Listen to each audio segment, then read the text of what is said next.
এবার সরকারি অফিসের সেবার মান নিয়ে আমরা জানবো, আমাদের জেলা প্রতিনিধির সঙ্গে আমরা যুক্ত হওয়ার চেষ্টা করব। পাবনায় ধীর গতিতে চলছে বিভিন্ন সরকারি অফিসের সেবা কার্যক্রম। জেলা সঞ্চয় অফিস থেকে আমাদেরকে বিস্তারিত জানাতে যুক্ত হচ্ছেন সহকর্মী রিজভি জয়।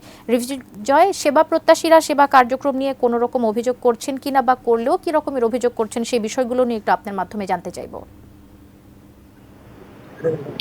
ধন্যবাদ কবিতা। আপনাকে জানিয়ে রাখতে চাই যে পাবনায় যেই সরকারি অফিসগুলো রয়েছে অধিকাংশ অফিসেই কিন্তু এখন কিন্তু তীব্র জনবল সংকট দেখা যাচ্ছে।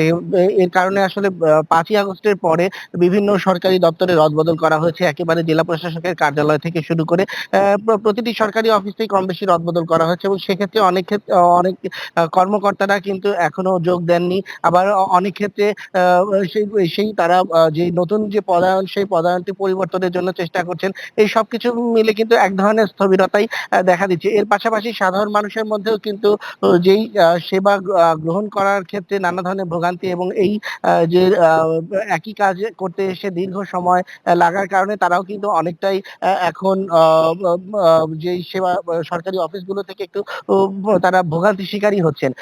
আমরা রয়েছি এখন সঞ্চয় অফিসে। আপনি জানেন যে আসলে মধ্যবিত্ত মানুষ এবং যারা অবসরপ্রাপ্ত মানুষ রয়েছেন তাদের কিন্তু আয়ের অন্যতম উৎস এই সঞ্চয় অফিস। তো সেই অফিসেও কিন্তু আমি একটু আগে কথা বলেছি, সেখানে লোকবল সংকটের কারণে কিন্তু চালাতে পারছে না। তাদের ইচ্ছা থাকা সত্ত্বেও আসলে যে সেবাটা দেওয়া প্রয়োজন সেক্ষেত্রে তাদের অনেক অসুবিধার তৈরি হচ্ছে।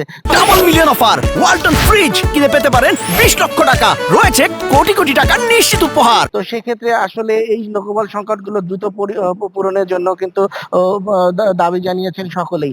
এর পাশাপাশি অন্যান্য যে অফিসগুলো সেইগুলোতেও কিন্তু যেই সরকারি কর্মকর্তারা রয়েছেন তাদের কিন্তু অনেক ক্ষেত্রেই বিভিন্ন অতিরিক্ত দায়িত্ব দেওয়া হয়েছে। বিশেষ করে জেলা প্রশাসনের কর্মকর্তাদেরকে পৌরসভা, জেলা পরিষদ সহ বিভিন্ন দপ্তরের প্রশাসক হিসেবে নিয়োগ দেওয়া হয়েছে।